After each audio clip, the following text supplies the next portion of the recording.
जीवन का एक पर्याय है, प्राणों का एक पर्यायवाची शब्द है। जब पाणिनि को पूछा गया कि समस्त शब्दों का एक शब्द क्या है, तो पाणिनि के मुंह से एक ही शब्द निकला कि गुरु।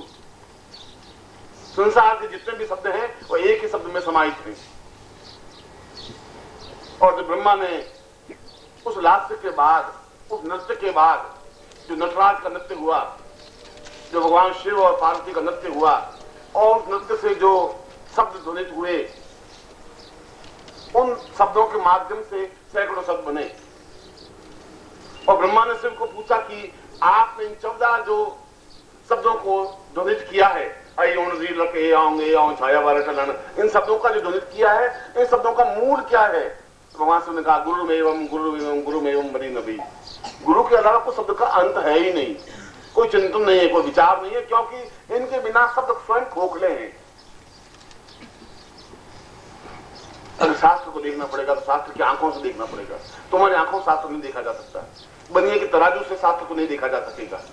हानि लाभ का गणित करते हुए, बहुओं में लिखते हुए और बहियों के पन्ने पलटते हुए शास्त्र को नहीं पढ़ा जा सकेगा।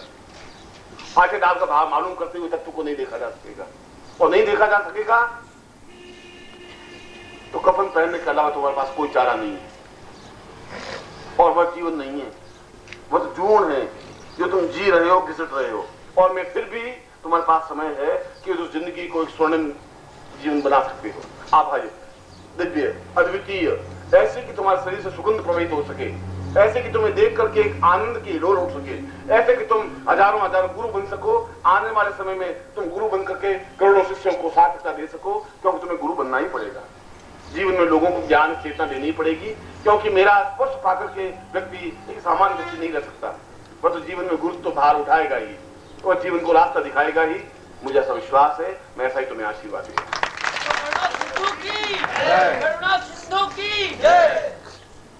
अब मैं तुम्हें उस दीक्षा को दे रहा हूं। दीक्षा के उपकरण, प्राण की रश्मियां उनसे टकरा करके ही प्राणों में पहुंच सकती हैं। तुम्हारे शरीर में सीधे प्रवेश नहीं कर सकती, संभव नहीं है। क्योंकि प्राण चेतना किसी पर देख के परावर्तन हो सकता है। अगर शीशे में मुझे मुंह देखना है तो शीशा मेरा चेहरा नहीं दिखा सकता। मेरे चेहरे की किरणें शीशे से टकराती हैं, और शीशे से टकरा करके वे किरणें वापस मेरी आंखों में आती हैं, तब मेरा चेहरा शीशे में दिखाई देता है। शीशे में कोई ताकत नहीं है कि मेरा चेहरा दिखा दे। वह तो मेरे चेहरे की तेज है जो कि शीशे से टकराता है, और टकरा करके परावर्तित होकर के वापस मेरी आंखों में घुसती है, तब मैं अपना चेहरा देख पाता हूं। और इसीलिए इन उपकरणों में उस ब्रह्मांड की रश्मियों की टकराहट होती है, और वो टकराहट तुम्हारे शरीर में प्रवेश करती है। इसलिए तुम ब्रह्मांड तुम्हारे शरीर में समाहित हो सकता है। इसलिए तुम्हारे सैकड़ों आंखें जागृत हो सकती है। इनकी जरूरत नहीं, तुम बैठ होनी चाहिए।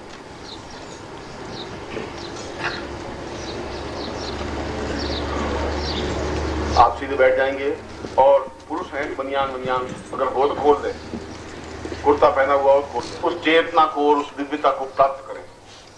और पूर्णता के साथ प्राप्त करने के लिए मेरुदंड बिल्कुल सीधा होना चाहिए, रीढ़ की हड्डी सीधी होनी चाहिए, क्योंकि वह मेरुदंड के माध्यम से ही जागृत अवस्था आ पाएगी।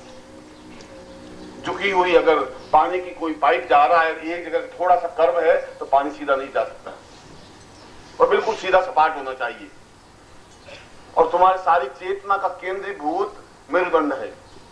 जहां रीढ़ की हड्डी टूट गई, आप खड़े नहीं हो सकते, आप खा नहीं सकते, पी नहीं सकते, चल नहीं सकते। मृत्यु के अलावा तुम्हारा कोई रास्ता नहीं रहता। जिसकी रीढ़ की हड्डी टूट जाती है उसको लेटा ही रहना पड़ता है, क्योंकि सारा शरीर अपंग हो जाता है। सारा शरीर का आधार देश वही है, उसको तिरछा करने से जीवन की प्राण चेतना नहीं आ सकती। इसलिए सीधा सपाट बैठने की क्रिया की जरूरत है।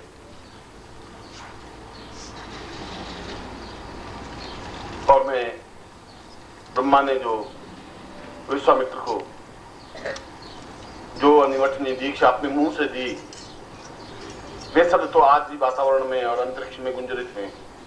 आवश्यकता है उन शब्दों को पकड़ने की, और उन शब्दों को उसी ध्वनि के माध्यम से तुम्हारे हृदय तक पहुंचाने की। वह तो एक बीच में मीडिएटर चाहिए, माध्यम चाहिए। सबसे पहले हम जिन श्लोकों के माध्यम से और जिन अर्थवक्ताओं के माध्यम से गुरु की स्तुति हुई है विश्वामित्र ने, मैं उन्हीं शब्दों को दोहराता हुआ गुरु का चिंतन कर रहा हूं। गुरु मीन्स संसार के समस्त गुरु। गुरु का मतलब मेरे गुरु, उनके भी गुरु, उनके भी गुरु, उनके भी गुरु और गुरुओं की अंतिम कड़ी तक। गुरु का मतलब है विश्व के समस्त गुरुओं की चेतना। गुरु केवल मैं गुरु नहीं हूं, मैं तो तुम्हारा प्राण हूं। इसलिए उन सबको हम आत्मसात कर सकें, इसलिए बहुत भक्तिभाव से, बहुत चेतना के साथ हम 3 बार पहले मानसिक रूप से, आंतरिक रूप से शुद्ध होने के लिए ओम का उच्चारण करेंगे, जिससे कि आंतरिक शुद्धता पवित्रता बन सके।